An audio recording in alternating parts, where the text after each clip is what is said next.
আমি এখন দাঁড়িয়ে আছি মানালির একটি সাইট সিন হিড়িম্বা টেম্পল যাওয়ার পথে। এই ভিডিওতে আমি মানালির যে কাছাকাছি যে সাইট সিনগুলো আছে সেগুলো আমি তোমাদের ঘুরিয়ে দেখাবো। তো এখন যাচ্ছি হিড়িম্বা টেম্পলে, সেটা থেকে আজকে শুরু করবো। তো চলো ভিডিওটা শুরু করা যাক।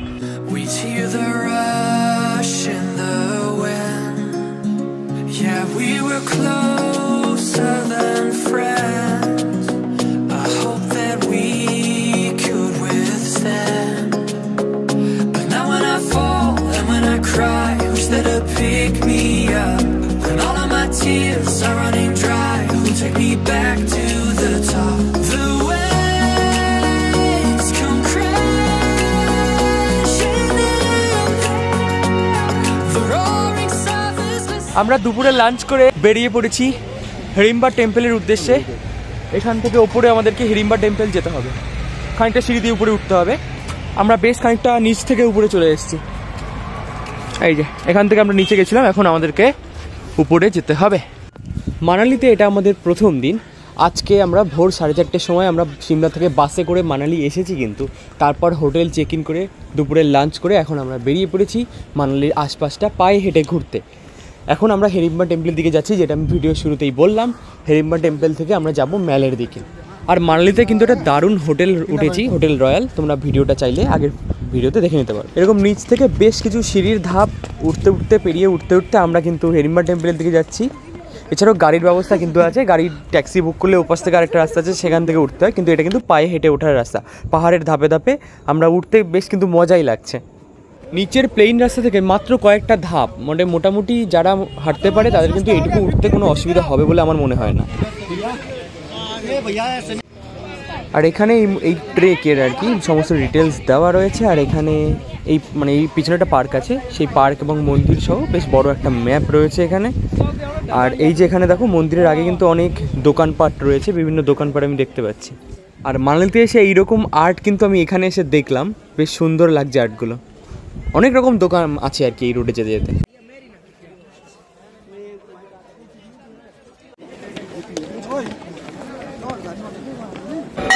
পৌঁছে গিয়েছি আমরা হিড়িম্বা টেম্পলের সামনে। ভেতরে যত সম্ভব ফটোগ্রাফি নট অ্যালাউ। এই হিড়িম্বা টেম্পলকে কেন্দ্র করে কিন্তু মহাভারতের যুগের একটা ইতিহাস আছে। এই যে হিড়িম্বা মাতা, যিনি ছিলেন রাক্ষস বংশের, এবং তিনি একটা প্রতিজ্ঞা করেছিলেন যে তার ভাই হিড়মকে যে হারাতে পারবে যুদ্ধে, তাকে তিনি বিয়ে করবেন। তো সেই সময় অর্জুন, ভীম এরা সবাই হিমাচল প্রদেশের এই স্থান দিয়ে যাচ্ছিল। তো তখন তার ভাইয়ের সাথে ভীমের যুদ্ধ হয়, এবং সেই যুদ্ধে কিন্তু ভীম জেতে এবং শর্ত মতো হিড়িম্বা দেবীর সাথে ভীমের বিবাহ হয়, এবং তারপরে তাদের পুত্র সন্তান হয় ঘটোৎকচ। তারপরে ভীমকে তো তার চলে যেতে হতো, সে তার সাম্রাজ্যে চলে যায়। তারপরে হিড়িম্বা দেবী কিন্তু এখানে একটা গুহা আছে এই মন্দিরের নিচে, তার উপরেই মন্দিরটা বানানো হয়েছে। আর সেই গুহায় কিন্তু সেই প্রাচীনকালে হিড়িম্বা দেবী কিন্তু তপস্যা করতেন, এবং পরবর্তীতে কিন্তু এই মন্দিরটা বানানো হয়। এবং মন্দিরটা দেখলেই তোমরা বুঝবে সেই যে পুরনো ঐতিহ্য সেইটাকেই ফলো করা হয়েছে, শুধু মেনটেন রক্ষণাবেক্ষণ কিন্তু খুব ভালোভাবে করা হচ্ছে, সেটা কিন্তু দেখলেই বোঝা যাচ্ছে। আর এই মন্দিরের ভিতরে হিড়িম্বা মাতাকে দেখতে গেলে লাইন দিতে হচ্ছে, মানে মন্দিরের পিছন দিকটা থেকে লাইনটা ঘুরেছে। আর এখানে মন্দিরের গায়ে দেখো এই বিভিন্ন পশুর মাথা, মানে এই শিং সহ ওইগুলো আর কি এখনও রয়েছে, মানে রক্ষণাবেক্ষণটা সেভাবেই হয়। কাঠগুলো কিছু নতুন কাঠ আছে, তবে বেশিরভাগই কিন্তু সেই পুরনো আমলের কাঠ। আর এই ভিড়ের কথা যদি বলি, এই যে লাইনটা আর কি যেটা বলছিলাম, আর ভিড়ের কথা যদি বলি, এখন ভালোই ভিড় হচ্ছে, অফ সিজনে আরও ভিড় হবে। এরপরে আমরা যাচ্ছি ধুংরি বনবিহার পার্কে। এখানে এন্ট্রি টিকিট হচ্ছে 10 টাকা করে। এই তো কাউন্টার।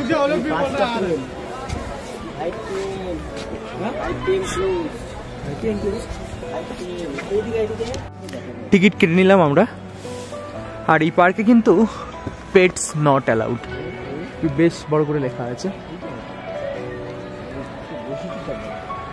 আর যত সম্ভব এই পাখিটার জন্য ধুংরি বনবিহার পার্ক নামকরণ হয়েছে, যত সম্ভব, এটা আমি ঠিক জানি না, যেটাকে বলা হচ্ছে হিমালয়ান মোনাল। হিড়িম্বা টেম্পলের ঠিক পেছন দিকটাই কিন্তু পার্কটা। আর অনেকে পার্কটা আসছে, বেশ বড় বড় পাইন দেবদারু গাছপালা রয়েছে, ফটোগ্রাফির জন্য বেশ ভালো একটা লোকেশন। যারা আসে মোটামুটি পার্কটাও ঘুরে যাচ্ছে, খুব শান্ত একটা পরিবেশ। তো তোমরা হিড়িম্বা টেম্পলে আসলে এই পার্কটা একবার ঘুরে যাও, বেশ ভালো লাগবে। একদম শান্ত, চারিপাশে বড় বড় গাছপালা।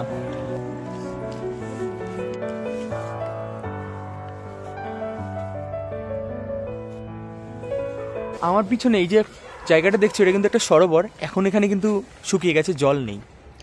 এখানে সেই মহাভারতের সময় এখানেই কিন্তু হিড়িম্বা দেবী স্নান করতে আসতেন, তারপর তপস্যায় চলে যেতেন। এবং এই সরোবরটাকে পবিত্র বলা হয় এই কারণেই যে এখানে যাদের সন্তান হয় না তারা যদি এই সরোবরে আসে স্নান করে তো তাদের নাকি সন্তান লাভ হয়, তাই কথিত আছে। অনেকে এসে এখানে মানতও করে।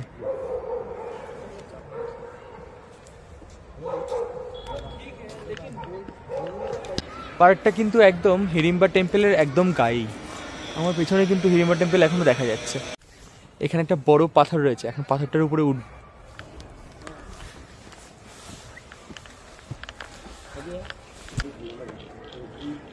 খুব সাবধানে উঠেছি পাথরের একদম উপরে।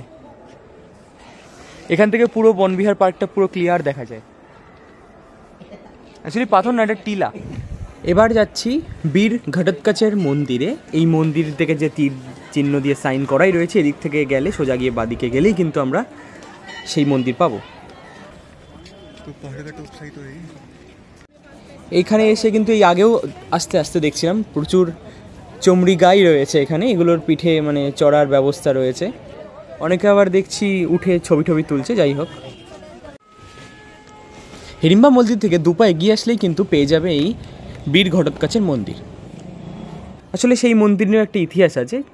অর্জুনকে একবার ঘটোৎকচ বাঁচিয়েছিলেন, তো তারপর থেকে শ্রীকৃষ্ণ হিড়িম্বা দেবী এবং তার পুত্র ঘটোৎকচকে আশীর্বাদ করেছিল যে তোমাদেরকে মানুষ সারা জীবন পুজো করবে এই পৃথিবীতে। এই দেখো, মানালিতে এসে কিন্তু আমাদের ওখানকার মতো এই যে অটোর ব্যবস্থা এখানে দেখতে পাচ্ছি, মানে এই অটো কিন্তু রিজার্ভ করে বিভিন্ন দিকে কাছাকাছি যে সমস্ত স্পটগুলো আছে সেগুলোতে যাওয়া যায়।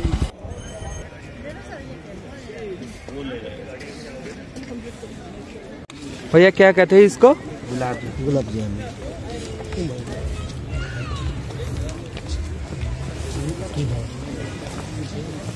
केसर लियो? नहीं शिलाजीत बड़ो বড্ড বেশি দাম।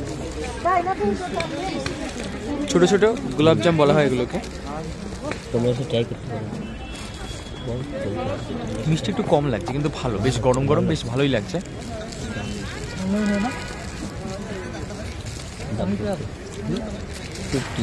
হ্যাঁ, দাম হচ্ছে 50 টাকা প্লেট। হিড়িম্বা টেম্পল থেকে সরাসরি আসলাম মানালি ম্যালে।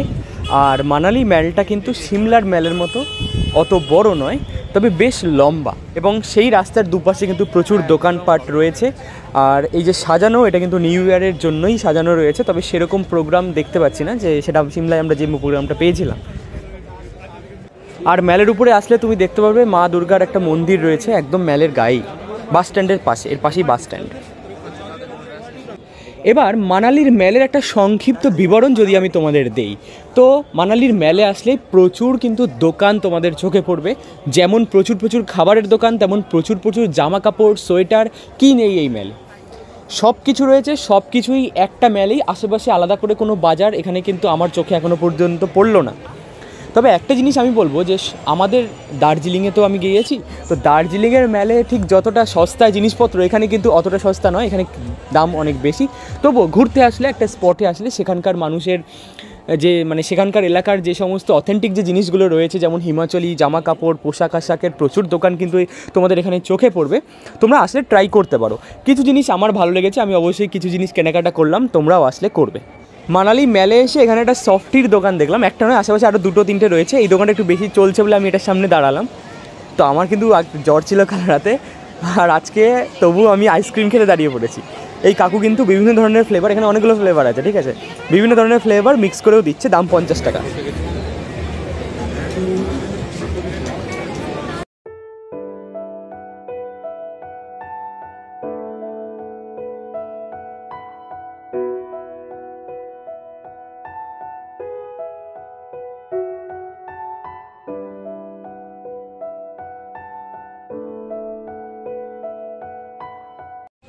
ঠান্ডা ঠান্ডা আইসক্রিম খাওয়ার পর চলে আসলাম গলা গরম করতে কুল্লার চা খেতে। এই কাকার দোকানে দাম 30 টাকা, ভাড়ে করে দিচ্ছে, এটাকে কুল্লার বলে অ্যাকচুয়ালি।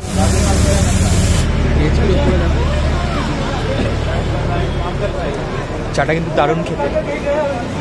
তোর কেমন লাগলো? চাটা দুর্দান্ত টেস্ট, মানে খুব সুন্দর স্বাদ আছে, অন্যরকম। কিন্তু এই চা রান্নাটা কিন্তু সেরা জায়গায় হচ্ছে, ঠিক আছে? নিচে দেখো সিলিন্ডার, এখানে আগুন, আর উপরে ইলেকট্রিক সার্কিট বোর্ড, মানে চাওয়ালার ভালো দম আছে বলতে হবে, ঠিক আছে? সেরা কিন্তু, চাটাও সেরা, চা রান্নার স্টাইলটাও সেরা, মানে একটা অ্যাক্সিডেন্ট হলে পুরো এলাকা উড়ে যাবে। এত ইলেকট্রিক সুইচ বোর্ড, আর এখানে চা রান্না আছে। যাই হোক, সেরা জিনিস কিন্তু। হ্যাঁ,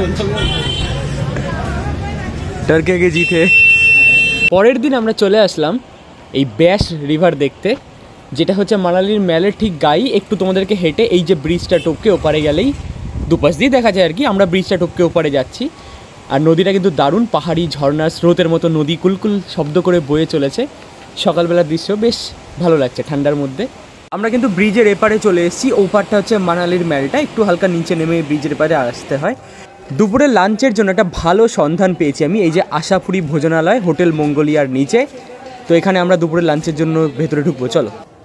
এই হচ্ছে হোটেলের ভিতরেরটা, মানে এখানে মোটামুটি বাঙালি, এটা বাঙালির খাবারের জায়গা আর কি। অনেক সব ধরনের বাঙালি খাবার এখানে পাওয়া যায়। তো আমরা মোটামুটি ভেজ থালি অর্ডার করব। এখানে ভেজ থালি হচ্ছে দেখো 150 টাকা, আর ডিম থালি 70, আরও সব কিছু রয়েছে, দেখতেই পাচ্ছ, তোমরা আসলে দেখতে পাবে। উল্টো দিকে আরও অনেক কিছু রয়েছে, শুধু ভাত, রাইস, রুটি ইত্যাদি অনেক কিছু পাওয়া যায়। অ্যাকচুয়ালি কালকে রাতে আমরা এখানে খেয়েছিলাম, তো এখানকার খাবারটা বেশ ভালো লেগেছে। কিন্তু এর পাশেই রয়েছে হোটেল শান্তিনিকেতন, তার থেকে এটা অনেক বেটার। ঠিক হোটেল শান্তিনিকেতনের পাশেই হোটেল মঙ্গোলিয়া নিচে আশাপুরি ভোজনালয়, এখানকার খাবার অনেক বেটার। তো মানালিতে এসেও কিন্তু একটা ভালো বাঙালি হোটেলের সন্ধান দিয়ে দিলাম। তো তোমরা যারা আসছো তারা কিন্তু খুঁজে নেবে, ম্যালের কিন্তু একদম কাছেই। তো এই ভিডিওটা কিন্তু এখানেই শেষ করছি, আর এরপরে কিন্তু একটা ভালো ভিডিও আসছে যেখানে বরফের দৃশ্য দেখাবো। মানালিতে এসে কিন্তু শেয়ার গাড়ি বুক করে আমরা বরফের দেশে গিয়েছিলাম, অর্থাৎ যেহেতু মানালিতে স্নোফল এত ঠান্ডায় হচ্ছে না, কিন্তু কোথায় গেলে তোমরা বরফ পাবে সেই সন্ধানও কিন্তু আমি দিয়েছি। সেই ভিডিওটা এরপরেই আসবে। ততক্ষণে সুস্থ থেকো, ভালো থেকো, দেখা হচ্ছে পরের ভিডিওতে।